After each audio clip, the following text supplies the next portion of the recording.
There's an earthquake brewing in Santa Clara today, and that's no exaggeration. An electric name could change our short field. An unexpected reunion promises instant chemistry on clutch throws. The defense carries memories of a historic turnaround and might have to lead again. On the other side, a rival swings between euphoria and meltdown, opening cracks we need to exploit. And there's a quiet concern on the wall that protects our quarterback. Which of these bombs will shake the locker room the most? You won't believe what we've got today. So take a seat, drop a like, and let's dive straight into the news. A primetime mistake cracked open a window almost no one saw coming. An electric talent with video game burst hit the market right when we most need to shorten the field and protect the football. He's not a fantasy big name, but he's the kind of piece that wins January in silence, flips field position, steals momentum, and saves our starters from wear and tear on returns. The hint? Venomous first step acceleration, brutal short area cuts, a real threat on jet and orbit motion that freezes a defense for a heartbeat. Add the detail that separates wins from losses. Ball security pushed to the limit. When a profile like this changes zip codes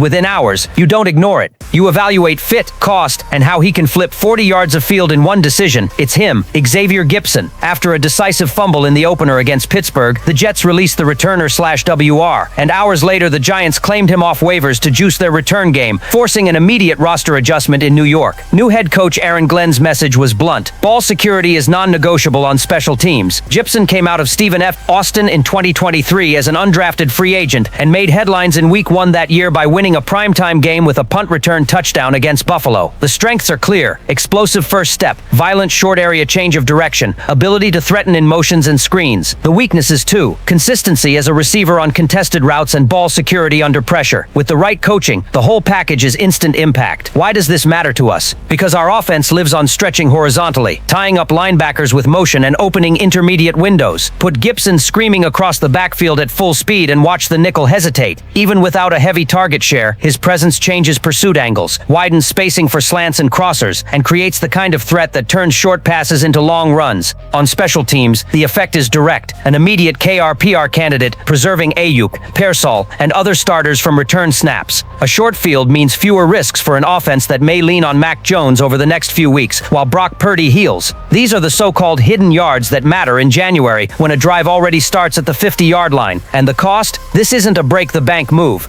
A short prove-it deal makes total sense, with bonuses tied to ball security and return production. His development as a receiver can come in surgical packages: orbit to bubble, jet touch pass, screens with angled blocks, and motion in for rubs on third down. The key is error prevention, two hands in traffic, smart fair catch decisions, and obsessive coaching on five-point contact. If competition in New York limits his snaps and a cheap trade window opens, the call has to happen. Low cost, high situational ceiling, and immediate impact on a January calendar. And that wasn't even the most surprising part of the day.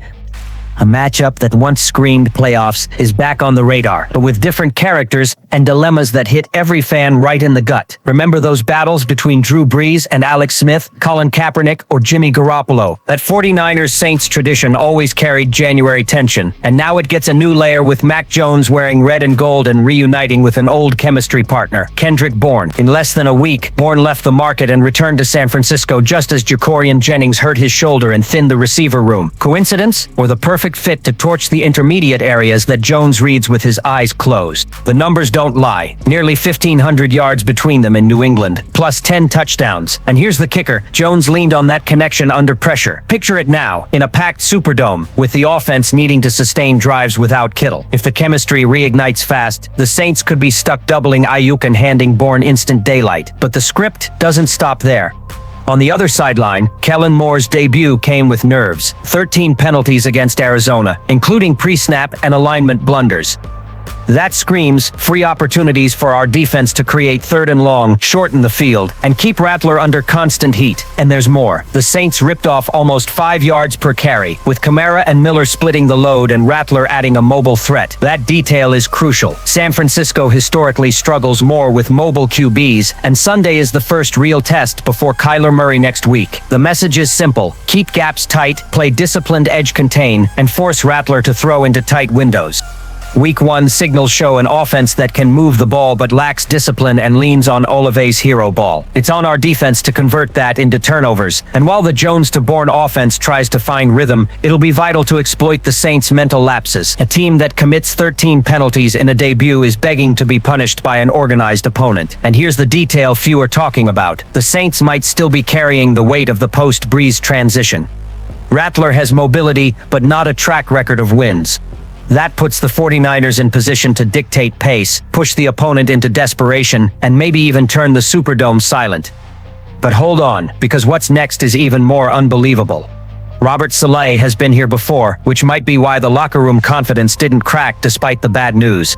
In 2020, when the defense lost Nick Bosa, Richard Sherman, and half a dozen starters, it was Saleh's mind that kept the team competitive through a season of improvisation. Now the scenario repeats. George Kittle on injured reserve, Brock Purdy out for a few weeks, and an offense that needs quick answers. The question, can this defense carry the piano again? The answer looks like yes. Against Seattle, even without big splash plays, the unit held the opponent to just 20-30 total yards, the fourth best mark of the week. That solid base fuels hope that even with Mac Jones handling the offense, the 49ers can weather the turbulence without sinking. The key is making the defense the engine, plug run gaps, force takeaways from inexperienced QBs, and stay disciplined against mobility, exactly what Rattler will try to exploit. This is the kind of test Saleh loves: suffocate an offense that relies on improv. On the other side of the ball, the recipe is clear: maximum ball security, heavy ground game with Christian McCaffrey, and limited play action for Jones. No forcing throws into doubles, no giveaways that squander the defense's edge. Saleh has already proven he can win like this, and with a schedule that doesn't feature offensive juggernauts, Saints, Cardinals, Jaguars, the chance to come out 2-1 or even 3-0 is real. Fans should remember, it was in moments like 2020 that Saleh built his reputation and became an NFL head coach. Now, with even more talent, the stage is set for a repeat. And if the defense carries the team until Purdy and Kittle return, we may look back on this stretch as the turning point of the season. But hold that emotion, because there's one more bomb that could completely change the offense's fate as soon as Sunday. While everyone talks about Purdy and Kittle, there's a detail that might be even more decisive to keep the offense from collapsing. Trent Williams, at 37, a future Hall of Famer, he didn't practice the last 2 days after hobbling off against Seattle. Officially, it's a knee injury. Here comes the tension. Without Williams since 2020, the 49ers are 4-12. That's no coincidence.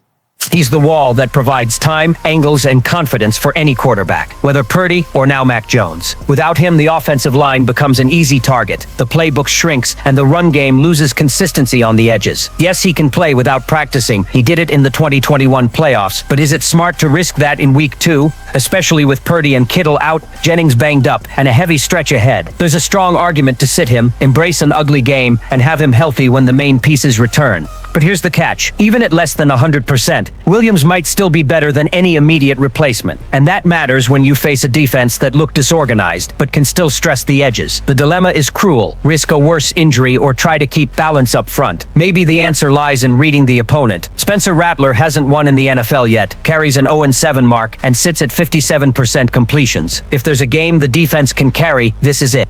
Which means Williams could sit, with the team leaning on ball control, the run game, and a suffocating defense. But if he does suit up, even at 70%, the offense's confidence changes instantly. Fans know it. The 49ers without Williams are vulnerable. With him even limping, they still feel unbeatable. The final decision could define not only Sunday's outcome, but the team's health for January. And that uncertainty is the kind of drama that only spikes the anticipation. With everything on the table, today's rundown laid out challenges and solutions. A short field accelerator that can flip field position, the rekindled Jones to Bourne chemistry to sustain the plan without Kittle, a defense with 2020 DNA ready to set the tempo, and the surgical call on Trent Williams that immediately affects protection and the run game. None of this guarantees a win, but each adjustment nudges San Francisco closer to the January we want. Would you bet on boldness or prudence this Sunday? Drop a comment, share it with fellow diehards, hit like and subscribe so you don't miss the next chapter.